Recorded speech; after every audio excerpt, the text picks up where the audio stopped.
என் உயிரினில் கலந்துள்ள அனைத்து ஆண்மனைய சொந்தங்களுக்கும் அன்பான வணக்கம். நான் யார், ஹூ ஹம் ஹை, நான் யார் என்பது யாருக்கு தெரியும்? யாரை போய் கேட்கறது? நான் யாருன்ட்டு எல்லாருக்கிட்டையும் கேட்டால் அது நியாயமாகுமா? இல்லை கேட்டால் அவங்க சொல்லுவாங்களா? இல்லை அவங்களுக்கு தெரியுமா? நான் யார்? மகான்கள் என்ன சொல்கிறாங்க? ஞானிகள் என்ன சொல்கிறாங்க? அருளாளர்கள்லாம் என்ன சொல்கிறாங்க? நான் யார் என்ற கேள்வி எழுப்பினாலே என்ன நமக்கு நினைவுக்கு வருது? என்ன மகான்கள் நினைவு வராங்க? ரமண மகிழ்ச்சி நினைவு வருவார், பல மகான்கள் வள்ளலார் நினைவு வருவார், மாணிக்க வாசகர் நினைவு வருவார், நால்வர் பெருமக்கள் நினைவு வருவாங்க, அருளாளர்கள் நினைவு வருவாங்க. அப்படி அந்த நான் யார் என்ற அந்த ரகசியம், அது உள்ள உண்மை தன்மை, சத்தியத்தன்மை என்ன ஒளிஞ்சிருக்கு? அப்போ அந்த நான் யார் தெரிஞ்சிக்கோன்னு மகான்கள் சொல்கிறாங்களே, அது என்னதான் நான் யார் தான்? இப்போ நம்மளை கேட்டேன்னா நான் யார், இப்போ நீங்களே கேட்குறீங்களா வச்சுங்க, நீ யார்ப்பா அப்படின்னு. நான் யார் தெரியுமா? என் ஊர் என்ன தெரியுமா? எங்கள் அப்பா யார் தெரியுமா? எங்கள் அப்பா சிஎம், எங்கள் அப்பா பிஎம், எனக்கு இவ்வளோ கார் இருக்குது, பங்களா இருக்குது, சொத்து இருக்குது, வீடு இருக்குது, இவ்வளோ நகை இருக்குது. இதெல்லாம் ஒரு மண்ணாங்கட்டி கூட பிரோஜனம் கிடையாது. நான் யாரும் தெரியாமல் நீங்கள் என்ன சொத்து வேணால் வச்சுருங்க, என்ன பங்களா, என்ன கோடிக்கணக்கான பணம், லட்சக்கணக்கான பணம் கூட வச்சுருங்க, ஒரு மண்ணாங்கட்டி கூட பிரோஜனம் கிடையாது. எல்லாம் மண்ணுக்குள்ளே தான் போகிறோம். எல்லாம் இந்த பெரும் கொடை இயற்கை கொடுக்கறது தான். எல்லாமே இந்த தங்கமாகட்டும் பணமாகட்டும் எல்லாமே இயற்கை கொடுக்கறது தான். அதனால் நான் யாரும் தெரியாமல் நம்ம என்ன தான் நம்ம அடையாளப்படுத்தினாலும் கௌரவப்படுத்தினாலும் நம்ம என்ன தான் நம்மளை பீத்திக்கினாலும் ஒரு பிரோஜனமும் கிடையாதுங்க. ஒன்றுமே பிரோஜனம் கிடையாது. நீ BMW கார் வச்சுருங்க, பென்ஸு வச்சுருங்க, KTM வச்சுருங்க, என்ன வேணால் வச்சுருங்க, இல்லை ஒன்றுமே பிரோஜனமே இல்லை. நான் யார் தெரிஞ்சிக்காமல் ஒன்றுமே பிரோஜனம் கிடையாது. ஏன்னா எல்லாமே நம்ம அழிய போகிறோம், நிலையில்லாத தன்மைக்கு போகிறோம், நம்ம கடைசியாக மண்ணுக்குள்ளே போகிறோம். இதான் நிதர்சனமான உண்மை. இந்த உண்மையை புரிஞ்சிங்க. அப்போ நான் யார்? அப்போ யார்கிட்ட போய் கேட்டு தெரிஞ்சுக்கிறது? இப்போ யார்கிட்ட கேட்டாலும் பைத்தியக்காரன் சொல்லிடுவாங்க, லூஸு, மண்டை கைண்டவன் அப்படின்னு சொல்லிடுவாங்க. அப்போ நான் யாருன்றது யார்கிட்ட தான் கேட்டு தெரிஞ்சுக்கிறது? அப்போ இந்த உடல் நானா, இல்லை இந்த மூச்சு நானா, இல்லை இந்த கண்ணு, காது, மூக்கு, வாய், இந்த உடம்பு நானா? இதெல்லாம் நம்ம சிந்திச்சு ஆராய்ச்சி பண்ணி பார்த்தா நம்மளுக்கு தெரிய வருங்க. நம்ம மகான்கள்லாம் என்ன சொல்கிறாங்க? அப்போ இந்த உடம்பு அழிய போகுது, இந்த கண்ணு அழிய போகுது, இந்த கால், கை எல்லாமே அழிய போகுது. எதுவுமே நல்லா கிடையாது. நீங்கள் சொல்கிற அந்த காரு, பங்களா, சொத்து, பத்து, அம்மா, அப்பா, பொண்டாட்டி, காதலி எல்லாரும் அழிய போகிறாங்க. அதான் உண்மை, நிதர்சனமான உண்மை. அப்போ நான் யார்? Who hmm high. அப்போ இந்த நான் யாருன்றது இந்த உடல் கிடையாது. இந்த உடல் அழிய போகுது. அப்போ நான் யாருன்றது யார்கிட்ட போய் கேட்டு தெரிஞ்சுக்கிது? அப்போ மகான்கள் என்ன சொல்கிறாங்க? அப்போ ரமண மகரிஷி என்ன சொல்கிறாரு? அப்போ அழியாத தன்மையில் என்ன இருக்குது, நிலையான தன்மையில் என்ன இருக்குன்றது நம்ம தேடி பார்த்தோன்னா நம்மளுக்கு புரிய வரும். அப்போ இந்த இயற்கை நிலையான தன்மையாக இருக்குது. இந்த இயற்கை, பஞ்சபூதங்கள், இறைவன், உங்களோட உயிர், உங்களோட ஆத்மா, உங்களோட மூச்சு, காற்று, நெருப்பு, இந்த சப்தங்கள் எல்லாமே நிலையான தன்மையாக இருக்குது, அழிவில்லாத தன்மையாக இருக்குது. அப்போ அதை நோக்கி பயணம் பண்ணுறது தாங்க இந்த ஆன்மீகமே. அதை நோக்கி பயணம் பண்ணுறது தான், இந்த அழிவில்லாத தன்மைக்கு நம்ம பயணம் பண்ணுறது தான் உண்மையான ஆன்மீகம். இதை நல்லா புரிஞ்சுங்க. இதுதான் சன்மார்க்கம். இதுதான் பல மார்க்கங்கள் சொல்கிறாங்க. சக மார்க்கம், சத்பூத்திர மார்க்கம், சன்மார்க்கம், சைவம், என்ன மார்க்கமான வச்சிங்க, அது பிரச்சனை கிடையாது. நம்ம அந்த பாதையில் நம்ம பயணம் பண்ணுறோமா, இறைநிலை அடையிறோமா, இறைவனோட கலக்கிறோமான்றது தான் நம்ம பார்க்கணும். புரியுதுங்களா? அப்போ நான் யார்? இதெல்லாம் முக்கியமாக நம்ம பார்க்கணும். இது நுணுக்கமான கேள்வி. இது ரொம்ப ஆழ்ந்து கவனித்து நம்ம இந்த கேள்வியை கையாளணும். அப்போ நான் யாருன்றது உங்களுக்குள்ளவே நீங்கள் கேட்டு நீங்கள் தெரிஞ்சுக்கணும். அதுதான் நிதர்சனமான உண்மை. அது அப்போ இந்த உடல் அழிய போகுது, இந்த கண், காது, மூக்கு, வாய் எல்லாமே அழிய போகுது. அப்போ எது அழிவில்லாத தன்மையில் உங்களுக்குள்ளே இருக்குது?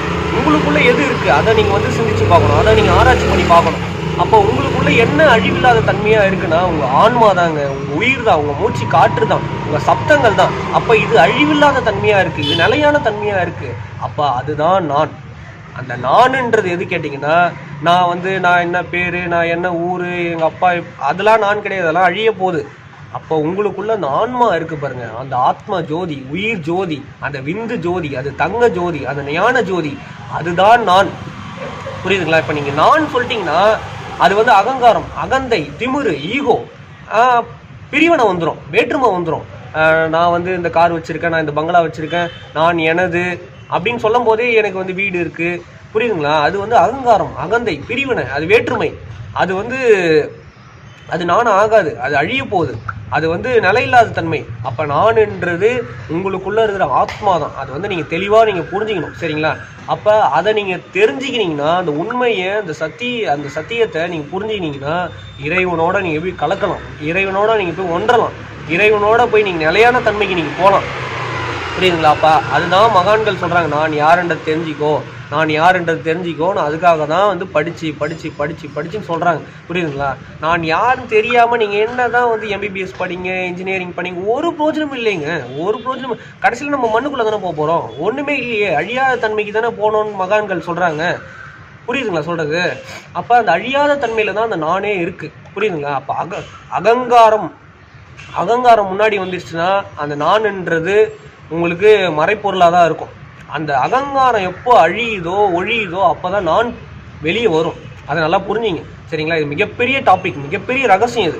அந்த நான்ன்றது உங்களுக்கு தெரிஞ்சிடுச்சுன்னா, நம்ம எதுக்கு வந்தோம், இந்த உலகத்துக்கு எதுக்கு வந்தோம், எதுக்கு நம்ம பிறந்தோம், எங்கேருந்து வந்தோம், இதுக்கு முன்னாடி நம்ம என்னவா இருந்தோம், எல்லா ரகசியங்களும் உடைக்கப்படும். நல்லா புரிஞ்சுங்க. அந்த நான் யாருன்ற அந்த ரகசியத்துக்குள்ள தான் எல்லாமே ஒளிஞ்சிருக்குங்க. அந்த நான்ன்றதை உங்களுக்குள்ளேயே நீங்கள் தேடுங்க. புரியுதுங்களா சொல்கிறது? மகான்கள் புத்தகம்லாம் எடுத்து வச்சு பாருங்கள், நூல்கள்லாம் எடுத்து வச்சு பாருங்கள். இப்போ சிவவாக்கியர் என்ன சொல்கிறாரு? என்னிலே இருந்த ஒன்றை யான் அறிந்ததில்லையே, என்னிலே இருந்த ஒன்றை யான் அறிந்து கொண்ட பின், என்னிலே இருந்த ஒன்றை யாவர் காண வல்லீரோ, என்னிலே இருந்து நான் உணர்ந்து கொண்டேனேன்னு வந்து சிவவாக்கியர் சொல்கிறார். என்ன சொல்கிறாரு?